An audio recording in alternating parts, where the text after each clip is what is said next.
ये है talks news network और आप देख रहे हैं पॉलिटॉक्स, राजनीति का कच्चा चिट्ठा। प्रिय बंधुओं, राजस्थान विधानसभा के चुनाव होने के बाद 1.5 लाख वोट ज़्यादा आने के पश्चात राजस्थान में कांग्रेस की सरकार बनी और भारी मशक्कत के बाद अशोक गहलोत प्रदेश के मुख्यमंत्री बने और मुख्यमंत्री बनने के बाद सबसे पहला निर्णय उन्होंने लिया कि प्रदेश में स्थानीय निकायों के चुनाव जो भारतीय जनता पार्टी के समय अप्रत्यक्ष प्रणाली के आधार पर होते थे, ये कहकर कि अप्रत्यक्ष चुनाव प्रणाली के कारण खरीद फरोख्त की संभावना रहती है, जोड़ तोड़ से बाड़ाबंदी होती है और बाड़ाबंदी से चुनाव जीतने का प्रयास किया जाता है। इन सब बातों से मुक्त करने के लिए सरकार ने ये फैसला लिया। 31 जनवरी को अधिनियम में संशोधन करके और कैबिनेट ने यह फैसला लिया कि प्रदेश में स्थानीय निकायों के चुनाव प्रत्यक्ष प्रणाली के आधार पर किया जाएगा। हमने उस समय विधानसभा में कहा कि अप्रत्यक्ष चुनाव प्रणाली देश के लिए, प्रदेश के लिए हितकर है, क्योंकि इसमें प्रत्याशियों का चुनाव प्रचार में पैसा बहुत कम खर्च होता है और डायरेक्ट चुनाव यदि होंगे तो उसमें प्रत्याशियों का पैसा अनाप शनाप खर्च होगा। जो महापौर और सभापति के जो प्रत्याशी होंगे उनका बेतहाशा पैसा खर्च होगा, परंतु सरकार ने कहा कि नहीं, खरीद फरोख्त से प्रदेश के शहरी सरकारों को बचाने के लिए अप्रत्यक्ष प्रणाली ठीक है और इन्होंने विधानसभा में इसको पारित कर दिया। परंतु अब ऐसा लगता है कि विधानसभा के चुनाव के बाद जिन वादों को लेकर प्रदेश में कांग्रेस की सरकार बनी थी, 10 दिन में किसानों का कर्जा माफ कर देंगे, प्रदेश के शिक्षित बेरोजगारों को बेरोजगारी भत्ता देंगे, परंतु वादा खिलाफी के कारण 60 लाख से ज़्यादा किसान, 99,000 करोड़ का कर्जा, किसानों का कर्जा माफ नहीं हुआ, वादा पूरा नहीं किया। शिक्षित बेरोजगारों को 3500 रुपया बेरोजगारी भत्ता देंगे, प्रदेश में 27 लाख बेरोजगार, शिक्षित बेरोजगार, बेरोजगारी भत्ता देने का वायदा पूरा नहीं किया। और कांग्रेस की सरकार बनने के बाद प्रदेश में जिस प्रकार से कानून व्यवस्था निरंतर बिगड़ती जा रही है, 40 से ज़्यादा सांप्रदायिक घटनाएं प्रदेश में हो गई है।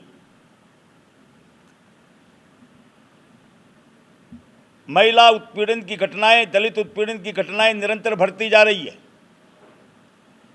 प्रदेश की जनता ने अपने आप को ठगा सा महसूस किया और लोकसभा के चुनाव में 25 की 25 सीटों पर कांग्रेस का सुपड़ा साफ हो गया। भारतीय जनता पार्टी जीती, भारी बहुमत से जीती।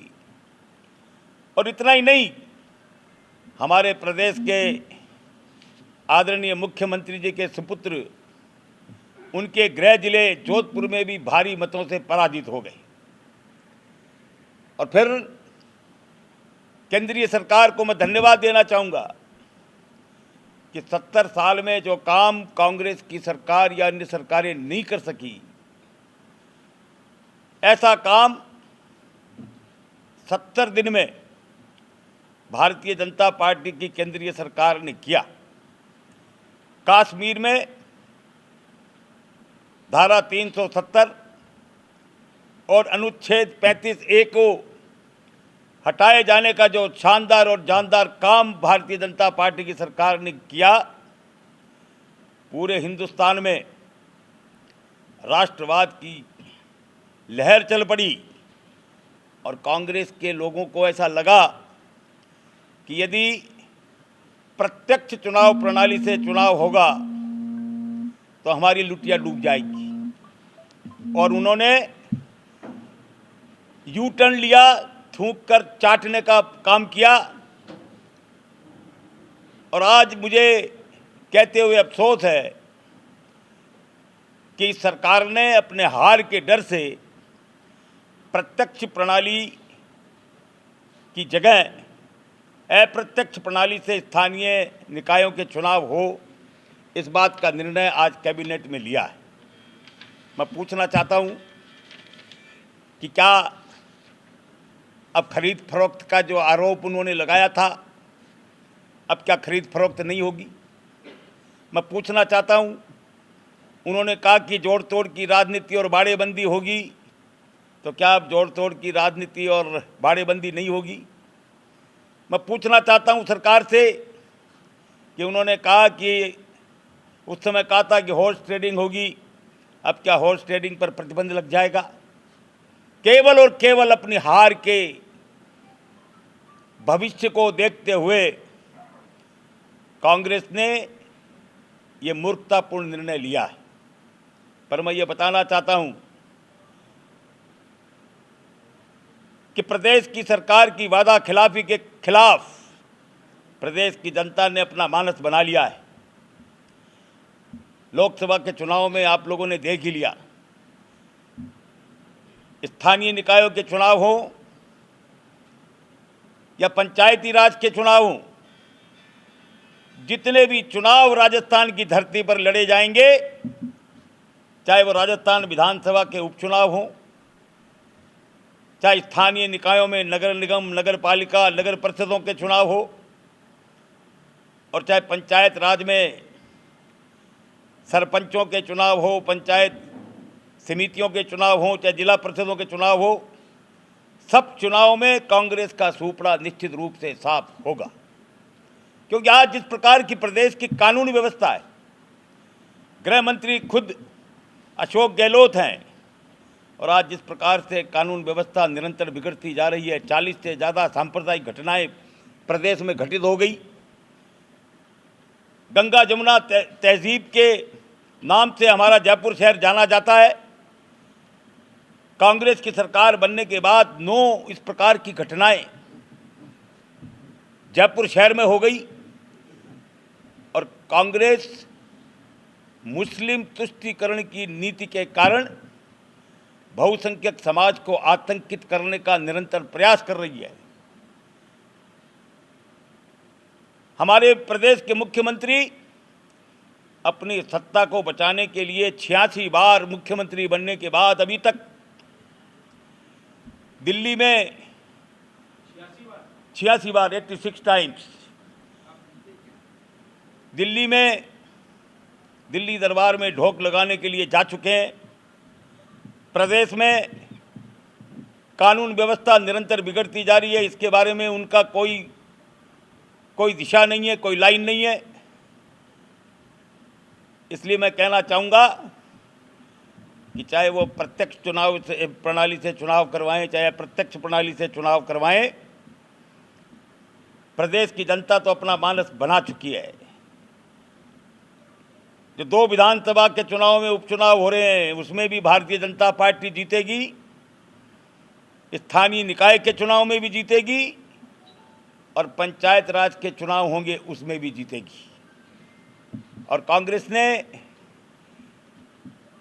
आते ही पहले प्रत्यक्ष प्रणाली और फिर अब वापस यू टर्न लेकर के अप्रत्यक्ष प्रणाली, उन्होंने अपनी हार को स्वीकार कर लिया है। इसके लिए उनको बहुत बहुत बधाई, धन्यवाद। और दूसरा, एक कैबिनेट ने जो दुर्भाग्यपूर्ण फैसला लिया है मीसाबंदियों की पेंशन बंद करके सरकार ने तानाशाही पूर्वक रवैये को दर्शाया है। आपको याद होगा 25 जून 1975 को हमारे देश की तत्कालीन प्रधानमंत्री इंदिरा गांधी ने कोर्ट में हारने के बाद सारी लोकतांत्रिक व्यवस्थाओं को नष्ट करके सभी लोकतांत्रिक संस्थाओं पर प्रतिबंध लगा के विपक्ष के नेताओं को जेलों में ठूंसकर और पूरे हिंदुस्तान में अब जो आपातकाल लगाया था लोकतंत्र को बचाने के लिए, हिंदुस्तान की राष्ट्रवादी ताकतें, समाजवादी ताकतें, साम्यवादी ताकतें, जो भी लोकतंत्र समर्थक लोग थे, जो लोकतांत्रिक व्यवस्था के समर्थक थे, उन्होंने सत्याग्रह किया, मीसा में बंद हुए, DIR में बंद हुए। देश की आज़ादी के बाद लोकतंत्र को बचाने का ये सबसे बड़ा आंदोलन था। भैरों सिंह जी की सरकार आने पर और वाजपेयी जी के बाद जो लोकतंत्र सेनानी थे उनको सम्मान निधि प्रारंभ की, जिसे 2003 में 6,000 रुपये किया गया, फिर 12,000 रुपये किया गया, और वसुंधरा जी की सरकार ने 20,000 रुपये और 4,000 रुपये मेडिकल सुविधा के इस प्रकार से उन्होंने ये प्रावधान किया। परंतु दुर्भाग्य है कि इस संदर्भ में राजस्थान उच्च न्यायालय ने भी मौखिक टिप्पणी करते हुए कहा था कि मीसाबंदियों ने मौलिक अधिकारों की रक्षा के लिए लड़ाई लड़ी और जेल गए, और जिसकी समयावधि एक महीने से ज़्यादा थी, ऐसे लोगों को मीसाबंदी लोकतंत्र सेनानी के नाम पर जो पेंशन वसुंधरा जी की सरकार ने और पहले भैरों सिंह जी की सरकार ने जो प्रारंभ की थी, ये दुर्भाग्यजनक है कि उनकी पेंशन को बंद करने का काम भी सरकार ने किया है।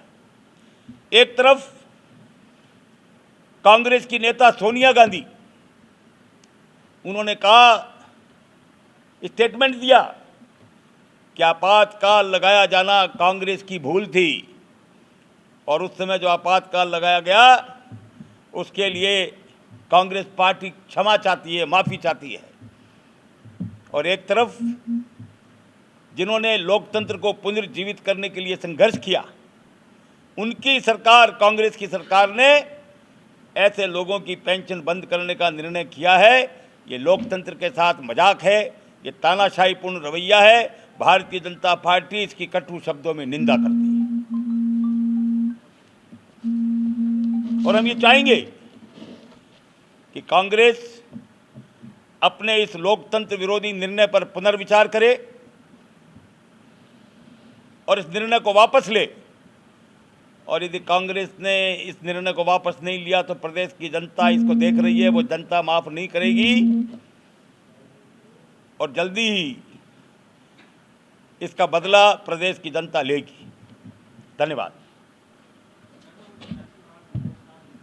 है 86 बार मैंने कैलकुलेट किया है।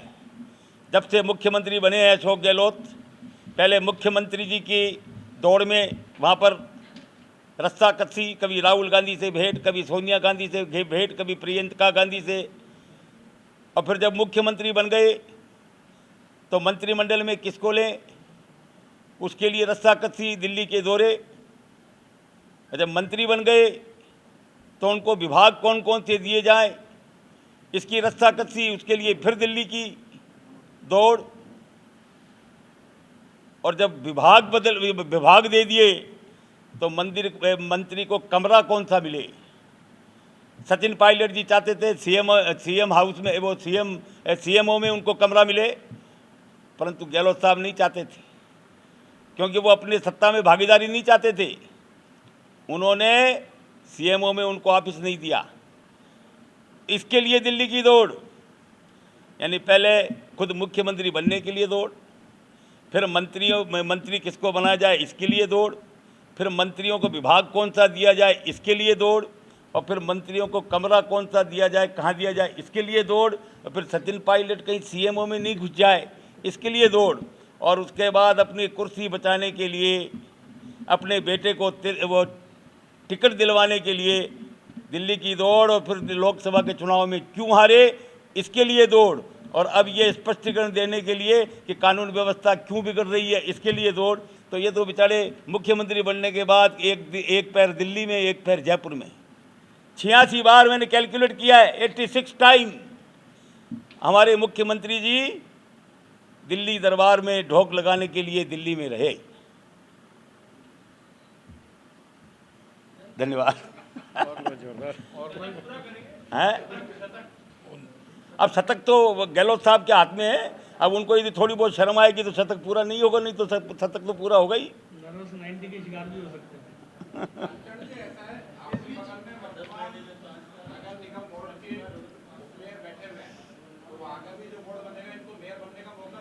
ये अंदर की बात है, ये पार्टी निर्णय ये अभी कैसे बताएंगे भाई, ये तो अंदर की बात है, रणनीतिक मामला है, ये पार्टी का हमारा जो प्रदेश नेतृत्व वो तय करेगा।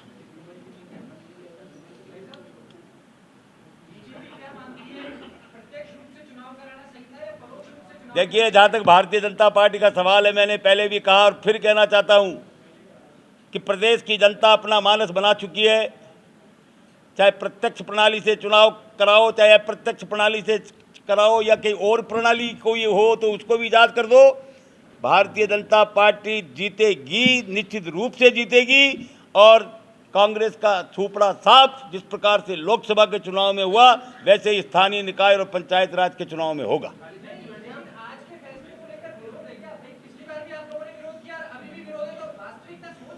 मैंने क्या कहा आपको, हम तो चाहते थे अप्रत्यक्ष प्रणाली से चुनाव हो जिससे कि लोगों का खर्चा कम हो, परंतु कांग्रेस के लोग कहते थे इससे हॉर्स ट्रेडिंग बढ़ेगी, खरीद फरोख्त होगी, जोड़ तोड़ की राजनीति होगी, बाड़ेबंदी होगी। अब क्या हो गया, कांग्रेस सरकार कोई भी फैसला कर ले, प्रदेश की जनता ने निर्णय कर लिया है कि राजस्थान में भारतीय जनता पार्टी का परचम लहरेगा, लहरेगा, लहरेगा। हैं? अब आपको क्या पता कहाँ से ये न्यूज़ मिल गई, मेरे को तो ऐसा लगता नहीं, सबके चेहरे पे बिल्कुल उत्साह है और कांग्रेस के लोगों का जरूर मनोबल गिरा हुआ है। अभी अंदर की बात है, ये सब बातें बताई नहीं जाती।